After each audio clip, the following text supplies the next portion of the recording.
Le banquet de Platon, notice introductrice d'Émile Chambry, suite. Épilogue. On rit de la candeur d'Alcibiade. Socrate détourna l'attention des louanges qu'il venait de recevoir en badinant sur la jalousie du jeune homme et en priant Agathon de n'y point avoir égard et de venir plutôt s'asseoir à sa droite pour qu'il fît son éloge. Mais une nouvelle bande de buveurs arriva qui remplit toute la salle de tumulte. On se remit à boire jusqu'à ce que le sommeil eût réduit les plus intrépides. Socrate seul tint jusqu'au matin, puis se rendit à ses occupations habituelles.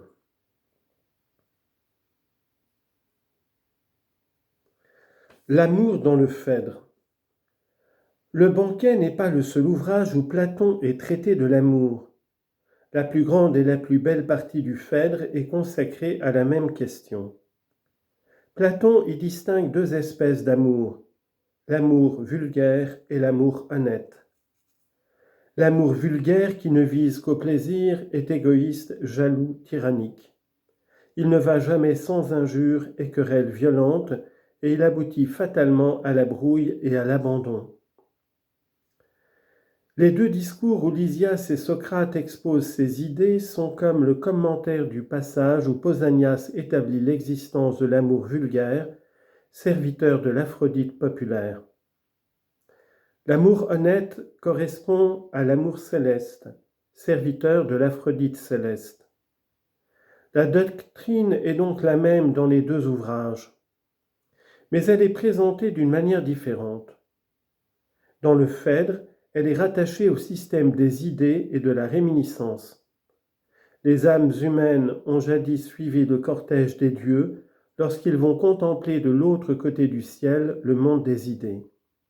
Mais, entravées dans leur essor par les passions brutales, elles n'ont pu, et pas toutes, que l'entrevoir pour retomber ensuite sur la terre.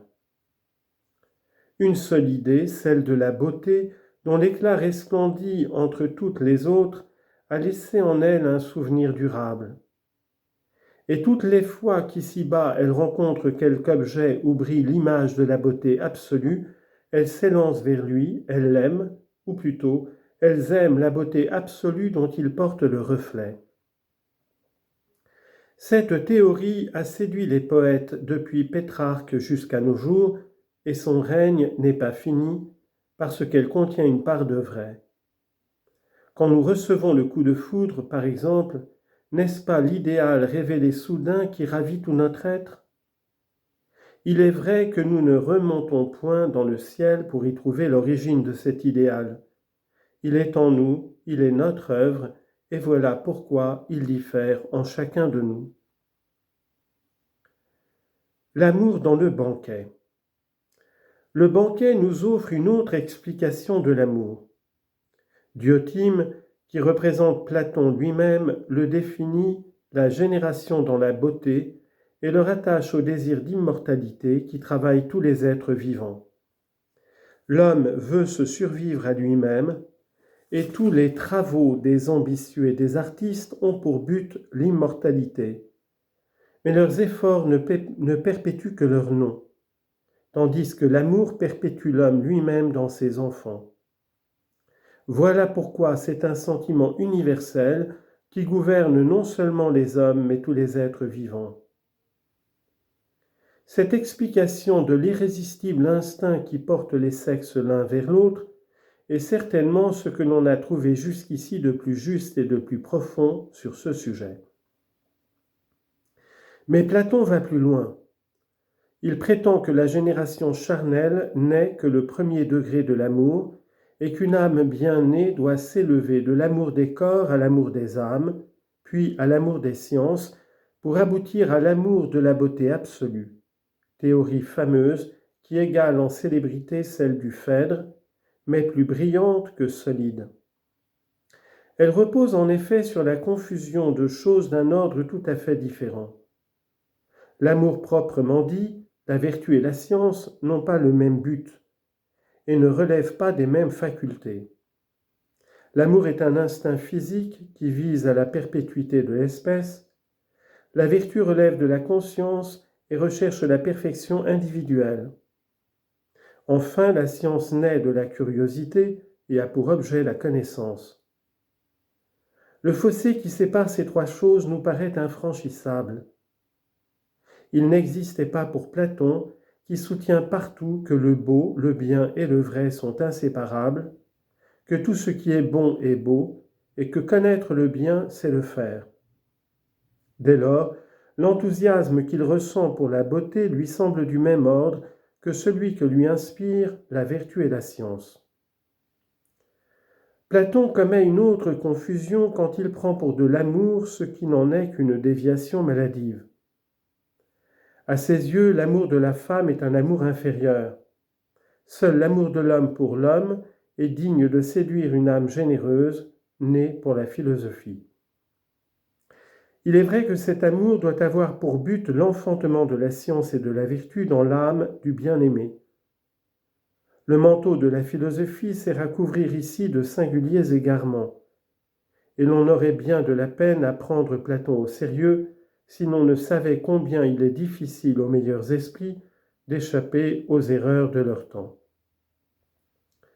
On trouve encore dans le banquet deux autres explications de l'amour, ce dont il ne faut pas s'étonner, car l'amour est un sentiment complexe qu'on peut considérer de points de vue divers.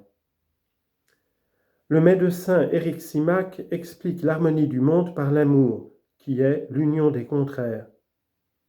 Chez les hommes aussi, les contraires s'attirent, et c'est leur attrait réciproque qui constitue l'amour humain. C'est parce que l'homme et la femme diffèrent qu'ils sont portés à se rapprocher. La faiblesse attire la force, et de leur union résulte l'harmonie.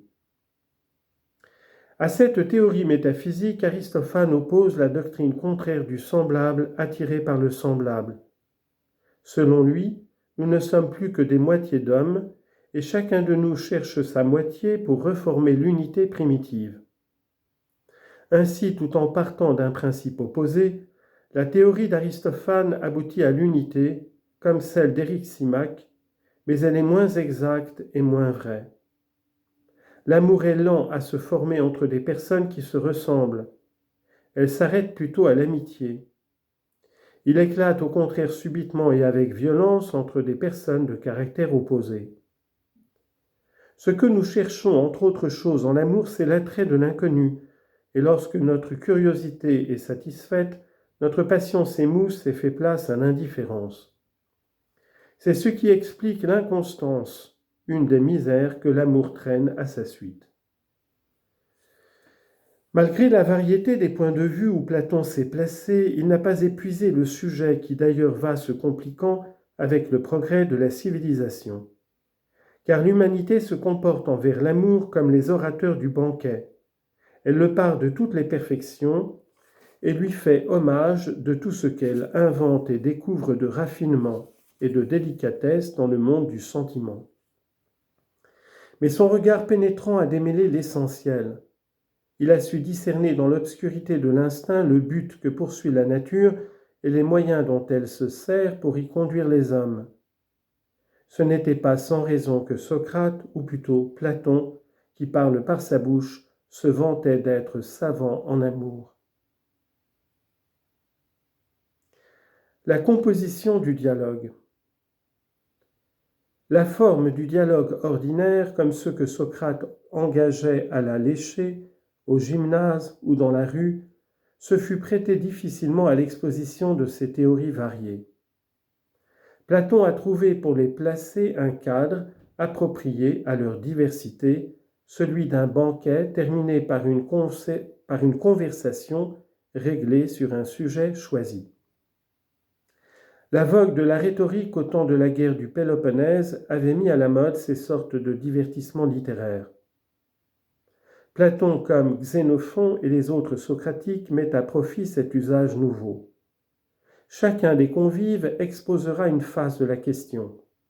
Phèdre, les effets bienfaisants de l'amour dans l'État. Pausanias, la distinction des deux amours qui est comme première ébauche du discours de Diotime. Eryximach, le rôle de l'amour au point de vue cosmogonique et la théorie des contraires.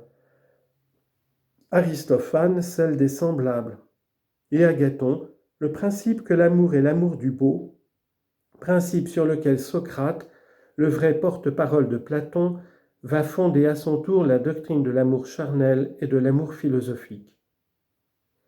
Après la théorie viendra l'exemple du parfait amant réalisé dans Socrate, âme divine, qui, déjà détaché de la beauté terrestre, n'est pas loin du dernier terme de l'initiation à l'amour, la contemplation de la beauté absolue. C'est Alcibiade, convive inattendu, qui ajoutera ce couronnement à l'ouvrage. Tel est le cadre où s'ajustent ces diverses théories de l'amour complétées par le vivant exemple de Socrate.